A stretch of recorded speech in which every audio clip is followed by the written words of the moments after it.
عقاب جیسی نظر اور چیتے جیسی پھرتی رکھنے والے پاک فوج کے ایسے کمانڈوز جنہوں نے قوم کا سر فخر سے بلند کر دیا۔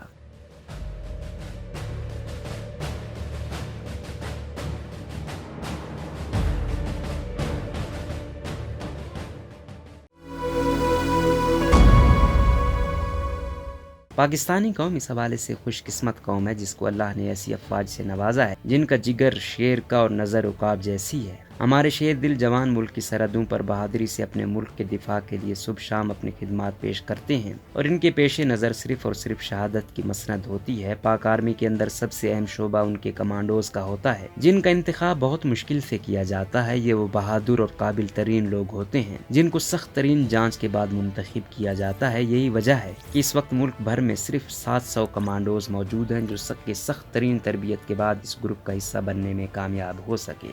پاکستانی فوج کی کمانڈوز کی اہم خصوصیات۔ پاکستانی کمانڈوز کو یہ اعزاز حاصل ہے کہ وہ پوری دنیا کے نمبر 1 کمانڈوز قرار دیے جاتے ہیں۔ نمبر 1، 75 گھنٹوں تک بھوکے پیاسے رہ سکتے ہیں۔ پاکستانی کمانڈوز کی سب سے بڑی خصوصیت جو کہ دنیا کے دوسرے ممالک کے کمانڈوز کو حاصل نہیں ہے وہ یہ ہے کہ یہ اتنے سخت جان ہوتے ہیں کہ 75 گھنٹوں تک بھوکے اور پیاسے رہ سکتے ہیں اور اس دوران بھی ان کی کارکردگی میں کسی قسم کی کمی واقع نہیں ہوگی۔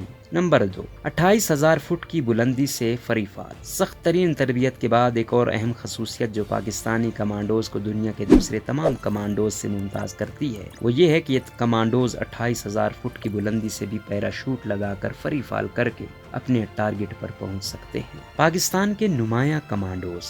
کیپٹن روح اللہ شہید۔ کیپٹن روح اللہ ماں کا ایسا بیٹا جس کی پیدائش پر صرف اس کی ماں کے ساتھ ساتھ ملک کی تمام ماؤں کا سر فخر سے بلند ہو گیا۔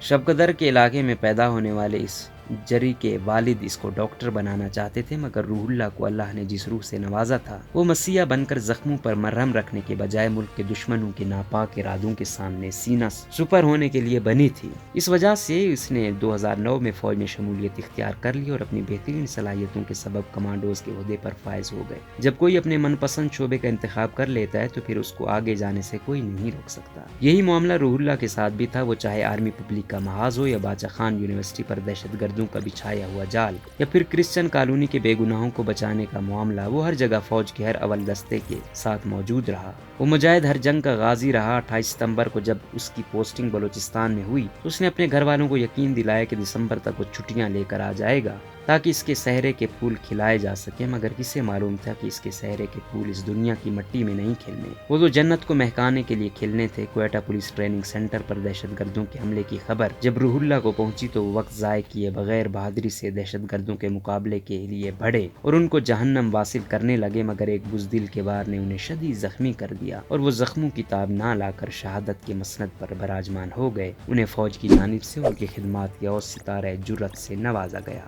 لیفٹیننٹ کرنل عامر وحید شہید۔ انہوں نے 21 سال کی عمر میں فوج میں کمیشن حاصل کیا اور اپنی خدمات کے سبب بطور کمانڈوز منتخب ہو گئے۔ 1988 میں انہیں صدارتی گولڈ میڈل سے نوازا گیا۔ 1990 میں ان کی شمولیت پاک فوج کی گوریلا فورس میں ہو گئی۔ 2005 میں ان کی دہشت گردوں کے خلاف کامیاب کارروائیوں کے بدلے میں فوج کی جانب سے ان کو ستارہ بصالت سے نوازا گیا جو کہ کسی بھی حاضر فوجی کا ایک خواب ہوتا ہے۔ وہ 24,000 فٹ کی بلندی سے فری فال کر سکتے تھے۔ 2006 میں بلوچستان کے علاقے کوہلو میں دہشت گردوں کے خلاف لڑتے ہوئے جام شہادت نوش کر گئے۔ میجر جنرل طاہر مسعود۔ میجر جنرل طاہر مسعود اس وقت پاکستانی کمانڈوز کی پیرا ٹروپر گروپس کی قیادت کرتے ہیں اور 10,000 فٹ کی بلندی سے فری فال کرتے ہیں۔ 23 مارچ کی تقریب میں انہوں نے اپنے گروپ کے ہمراہ 12,000 فٹ کی بلندی سے فری فال کر کے اپنی صلاحیتوں کا لوہا منوایا۔ کیپٹن عابد۔ پاکستان کے اس جری کمانڈو کا تعلق خیبر پختونخوا سے ہے۔ 2014 میں آرمی پبلک اسکول پر دہشت گردوں کے بزدلانہ حملے کا مقابلہ کرنے والی کمانڈو فورس کو لیڈ کرنے والے کیپٹن عابد نے اپنی بہادری اور بہترین حکمت عملی سے نہ صرف بزدل دشمنوں کو کیفر کردار تک پہنچایا بلکہ اپنی بروقت کارروائی اور حکمت عملی سے سینکڑوں بچوں کی جانیں بھی بچائیں۔ یہ کمانڈوز ہم سب کے لیے باعث فخر ہیں۔ روزنامہ قدرت کی ویڈیو دیکھنے کے لیے ابھی YouTube چینل پر سبسکرائب کریں اور بیل آئیکن پر بھی کلک کریں۔